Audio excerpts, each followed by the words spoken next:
अस्सलाम वालेकुम everyone, welcome back to you for universe Saifullah here again. और आज की जो हमारी व्यू बाइंडिंग की वीडियो है इसमें हम देखेंगे कि किस तरीके से एक फ्रैगमेंट के ऊपर हम व्यू बाइंडिंग को यूज़ कर सकते हैं और किस तरीके से जो हमारा इंक्लूडेड लेआउट होता है, अगर हम अपने किसी भी लेआउट के अंदर कोई दूसरा लेआउट इंक्लूड करते हैं तो उसके ऊपर व्यू बाइंडिंग हम कैसे यूज़ कर सकते हैं। और तीसरी और लास्ट चीज़ जो हमने इस वीडियो में देखनी है वो ये कि अगर हम किसी भी एक्टिविटी के लिए मल्टीपल लेआउट फाइल्स या अल्टरनेटिव लेआउट फाइल्स क्रिएट करते हैं तो उस केस के अंदर व्यू बाइंडिंग को हम कैसे यूज़ कर सकते हैं। या अगर फॉर एग्जांपल ये हमारे पास पोर्ट्रेट मोड के लिए लेआउट है, इसी को आप लैंडस्केप के ऊपर कन्वर्ट करें, इसके लिए आप दूसरा लेआउट क्रिएट करें और एक टेक्स्ट व्यू को डिलीट कर दें, तो फिर व्यू बाइंडिंग कैसे काम करेगी, क्योंकि एक जो टेक्स्ट व्यू है वो एक लेआउट के ऊपर एग्जिस्ट कर रहा है, दूसरे के ऊपर नहीं। तो ये हमने इस वीडियो में देखना है। तो अगर मैं जाता हूँ अपनी प्रोजेक्ट विंडो के ऊपर तो आप देख सकते हैं कि मेरे पास यहाँ पे एक मेन फ्रैगमेंट है और लेआउट के अंदर भी मेरे पास जो है मेन फ्रैगमेंट का लेआउट है। और इससे पहले कि हम फ्रैगमेंट के ऊपर बात करें, मैं आपको बता देता हूँ कि जो इंक्लूडेड लेआउट है इसके ऊपर हम कैसे जो है वो व्यू बाइंडिंग को यूज़ कर सकते हैं। तो अगर मैं यहाँ पे जाता हूँ, जो मेरी सेकंड अंडरस्कोर लेआउट की फाइल है यहाँ पे, तो आप देख सकते हैं यहाँ पे भी मेरे पास एक टेक्स्ट व्यू और इसकी आईडी जो है वो है TV underscore include underscore output 1। तो यहाँ पे अगेन मैंने जो टेक्स्ट दिया हुआ है वो सिर्फ टूल्स एनोटेशन के साथ है। ये डिज़ाइन मोड के अंदर तो आपको नज़र आ रहा है लेकिन रन टाइम के ऊपर नज़र नहीं आएगा। तो अब ये जो मेरे पास सेकंड लेआउट है इसको मैंने इंक्लूड करना है अपना जो मेन एक्टिविटी का लेआउट है इसके अंदर। तो मेन एक्टिविटी के लेआउट के ऊपर जाऊँगा और जो सेकंड टेक्स्ट व्यू है मेरा और जो बटन है इनके दरमियान में इसको जो है वो ऐड करूँगा। तो इंक्लूड टैग को यूज़ करूँगा और पहले नंबर पे तो इसको आईडी आपने देनी है। तो आईडी में इसको कह दूंगा इंक्लूडेड इंक्लूडेड लेआउट कह दूंगा। और ये इंपॉर्टेंट चीज़ है, अगर आप इंक्लूड लेआउट को आईडी नहीं देंगे तो जो व्यू बाइंडिंग है वो कभी भी इंक्लूड लेआउट के लिए कोई भी प्रॉपर्टी वगैरह क्रिएट नहीं करेगी। क्योंकि मैंने जिस तरीके से लास्ट वीडियो के अंदर आपको बताया था कि हर वो व्यू जिसको हमने एक आईडी दी होती है सिर्फ उसी के लिए उस आईडी के बेस के ऊपर व्यू बाइंडिंग प्रॉपर्टी जनरेट करती है। तो अगर हम अगेन जाते हैं मेन एक्टिविटी के ऊपर, ये हमारा लास्ट वीडियो वाला कोड है, तो आप देख सकते हैं कि मैं बाइंडिंग ऑब्जेक्ट के साथ टीवी आउटपुट 1 टीवी आउटपुट 2 दोनों को एक्सेस कर रहा हूँ और जो BTN क्लिक में है वो मुझे नहीं मिल रहा। अगर आप यहाँ पे जाएंगे तो यहाँ पे ये बटन इसलिए नहीं मिल रहा कि यहाँ पे फिल वक्त एरर है। अगर आप यहाँ पे इसको क्लोज कर देंगे तो अब यहाँ पे अगेन जो बटन है वो भी आपको मिल जाएगा। लेकिन अगर आप यहाँ पे किसी भी व्यू के ऊपर सपोज करें टेक्स्ट व्यू के ऊपर जो आईडी है इसको डिलीट कर देंगे, रिमूव कर देंगे, यहाँ इसको आईडी आप नहीं देते तो फिर आपको यहाँ पे इसके ऊपर एरर मिलेगा। तो इसको मैं अनडू करता हूँ। इसलिए यहाँ पे जो इंक्लूड लेआउट है इसको भी आपने लाजमी जो है वो आईडी देनी है। तो इसको यहाँ पे मैं इस तरीके से कोलैप्स कर लूँगा। अब सेकंड जो है वो हमारे पास लेआउट का टैग आएगा, तो जो सेकंड लेआउट है वो मैं दे दूंगा। और आपको पता होगा कि चूँकि जो इंक्लूड लेआउट है इसको जब हम कंस्ट्रेंट लेआउट के अंदर देते हैं तो हमें इसको जो लेआउट विड्थ और हाइट है वो लाजमी देनी पड़ती है। तो विड्थ तो मैं 0 dp जो है वो सेट कर दूंगा और जो हाइट है उसको मैं रैप कंटेंट जो है वो कर लूँगा।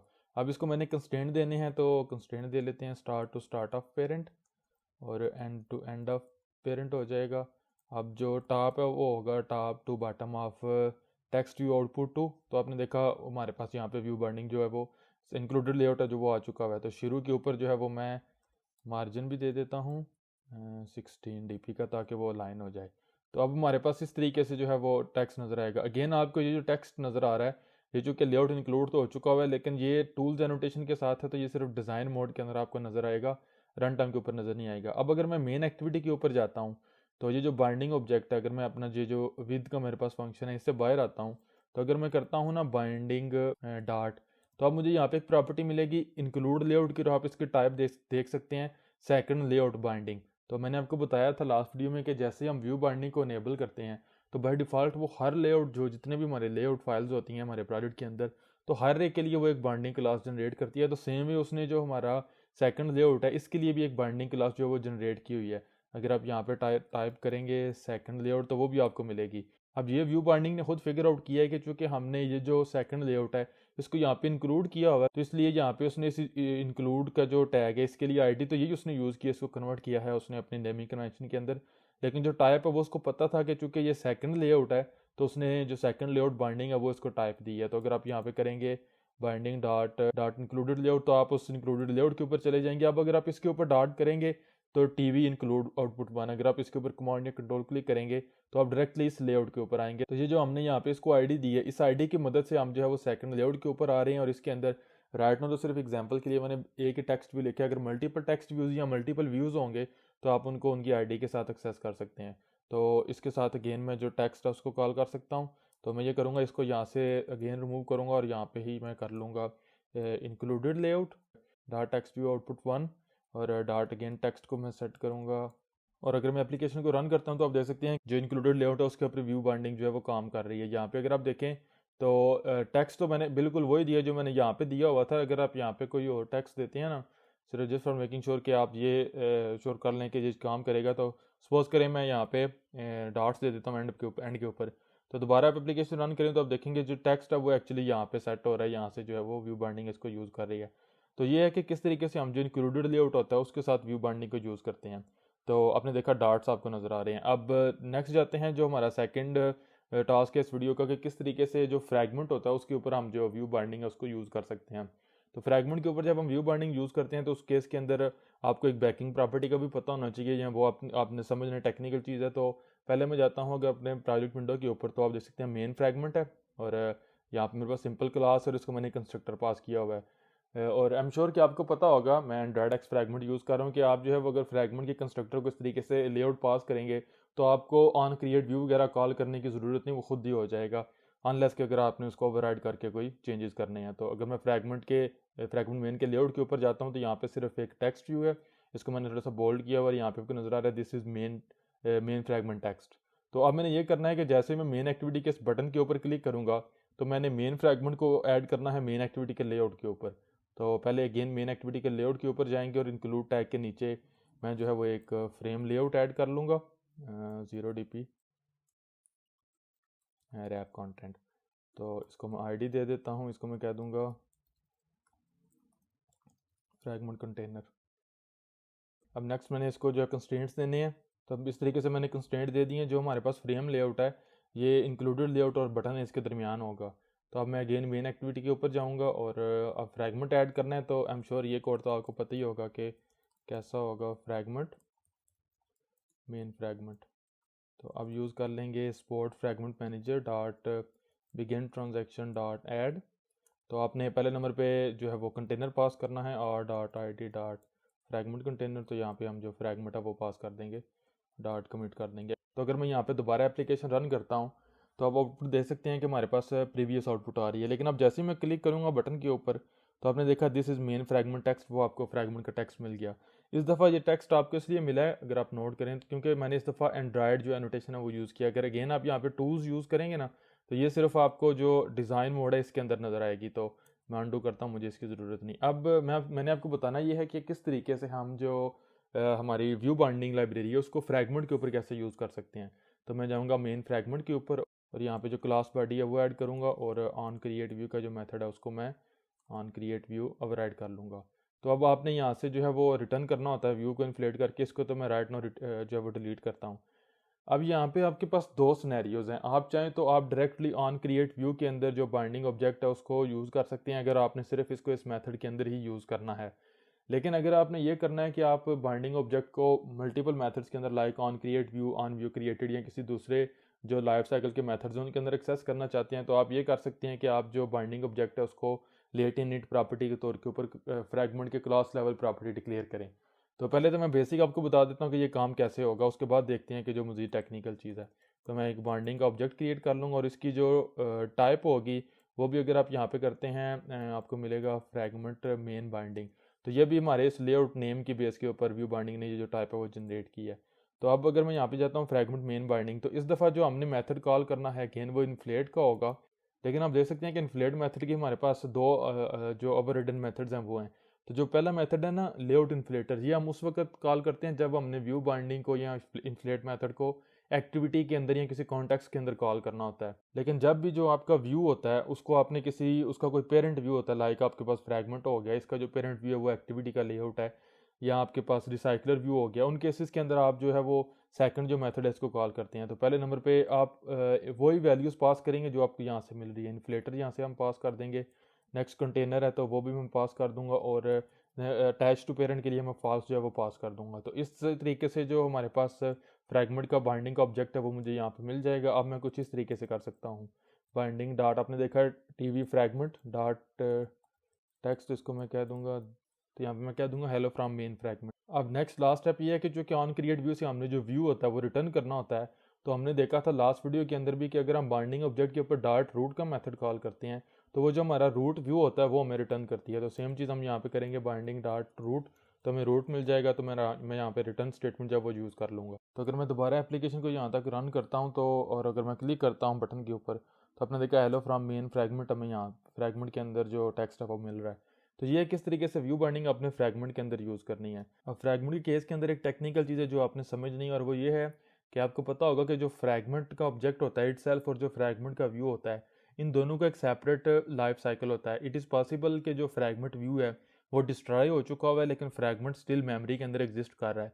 तो इस केस के अंदर हम ये नहीं चाहते कि जो हमारा व्यू है वो डिस्ट्रॉय हो चुका हुआ है, लेकिन स्टिल बाइंडिंग ऑब्जेक्ट जो है उसका रेफरेंस हमने रखा हुआ है।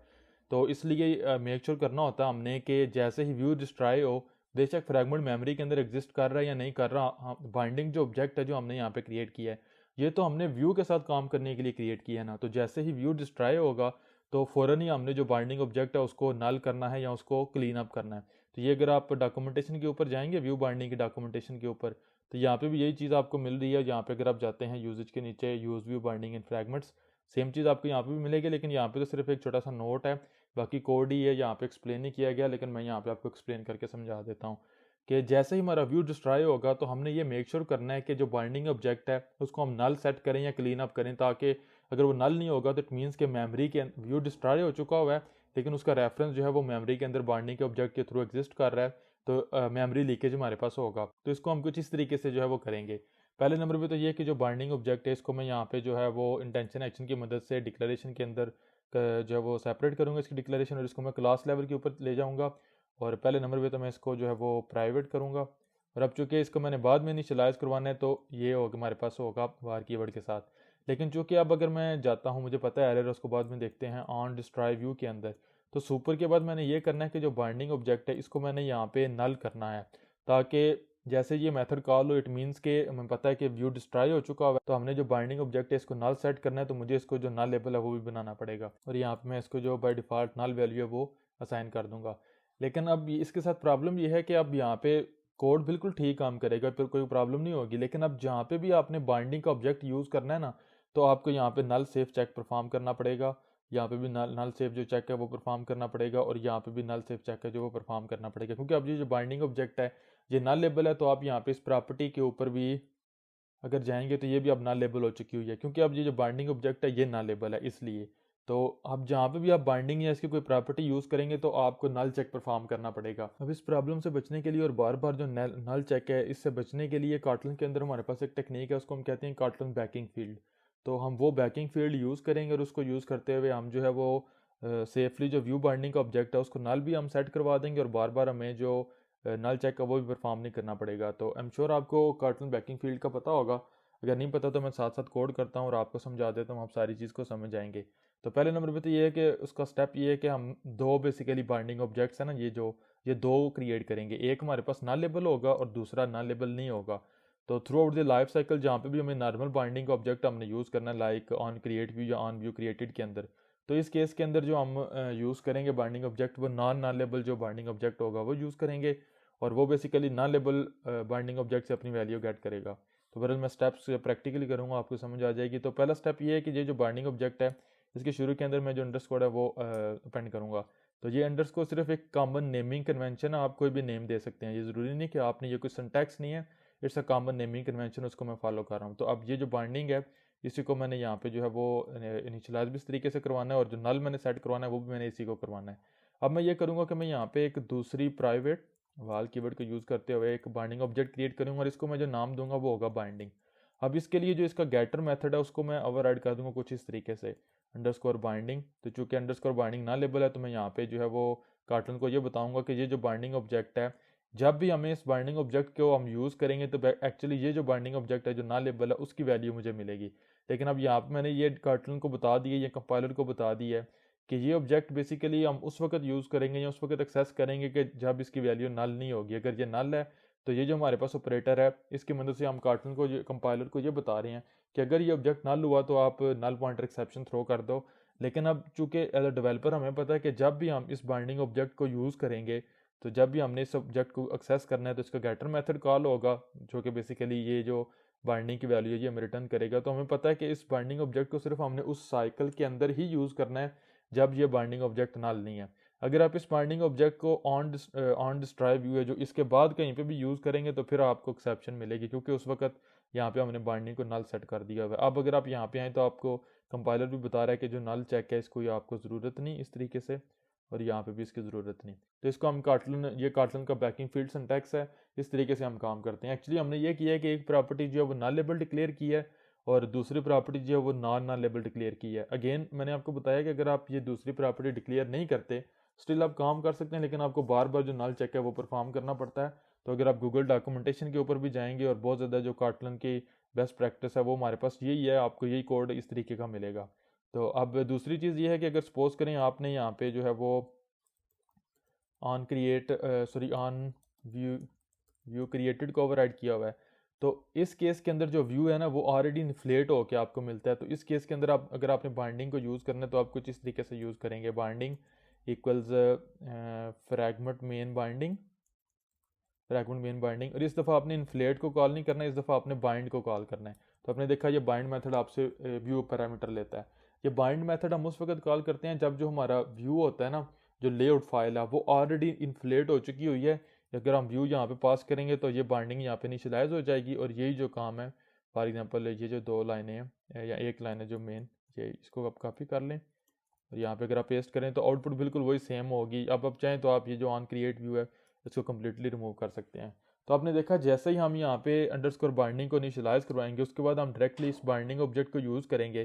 तो अब चूंकि ये जो अंडरस्कोर बाइंडिंग ऑब्जेक्ट है ये इनिशियलाइज हो चुका हुआ है, तो जब ये हम बाइंडिंग को यूज़ करेंगे तो ये हमें इसकी वैल्यू रिटर्न करेगा। अब दूसरे नंबर पर यह है कि हमने ऑन डिस्ट्रॉय व्यू के अंदर इसको बाइंडिंग को नल सेट करना है, तो वो हमने नल सेट कर दिया। अब ये जो है ना बाइंडिंग का वेरिएबल, इसकी अपनी कोई भी वैल्यू नहीं है। इसकी वैल्यू जब भी हम इसको यूज़ करेंगे तो इसका गेटर कॉल होगा जो कि एक्चुअली ये जो वेरिएबल है इसकी वैल्यू हमें देगा, लेकिन वो इसकी वैल्यू को नॉन नलेबल बना के देगा। अगर ये वैल्यू नल हुई तो फिर आपको एक्सेप्शन मिलेगी, और ये उसी वक्त एक्सेप्शन मिलेगी अगर आप इसको outside the view cycle use करते हैं। लाइक ऑन क्रिएट व्यू से लेके ऑन डिस्ट्रॉय व्यू के दरमियान जितने भी मेथड्स होंगे यहाँ पे आपने व्यू के साथ काम करना होता है, तो इनके दौरान ये कभी भी नल नहीं होगा। तो यहाँ पे एक टेक्निकल नोट है कि ये जो गेटर मेथड है ना, आपने अंडरस्कोर बाइंडिंग को इस गेटर मेथड के अंदर एक्सेस करना है। आप डायरेक्टली बाइंडिंग को अंडरस्कोर बाइंडिंग के साथ इनिशियलाइज नहीं करवा सकते। उस केस के अंदर अंडरस्कोर बाइंडिंग तो नल है, तो जैसे ही आप उसको नॉन नल के अंदर कन्वर्ट करेंगे आपकी एप्लीकेशन क्रैश हो जाएगी। तो इसलिए मेक श्योर कर लें कि आपको जो बाइंडिंग ऑब्जेक्ट है, मैं डायरेक्टली बाइंडिंग को अंडरस्कोर बाइंडिंग के साथ इनिशियलाइज नहीं करवा रहा, बल्कि जो बाइंडिंग ऑब्जेक्ट है उसका जो गेटर है ना उसके लिए मैंने यूज़ किया हुआ, उसके अंदर मैंने यूज़ किया हुआ अंडरस्कोर बाइंडिंग। तो जब भी हम बाइंडिंग ऑब्जेक्ट यूज़ करेंगे तो उसका गेटर कॉल होगा और वो अंडरस्कोर बाइंडिंग की वैल्यू रिटर्न करेगा। तो इसलिए मेक श्योर कर लें कि ये जो गेटर मेथड है ये लाजमी आप यहाँ पे लिखें।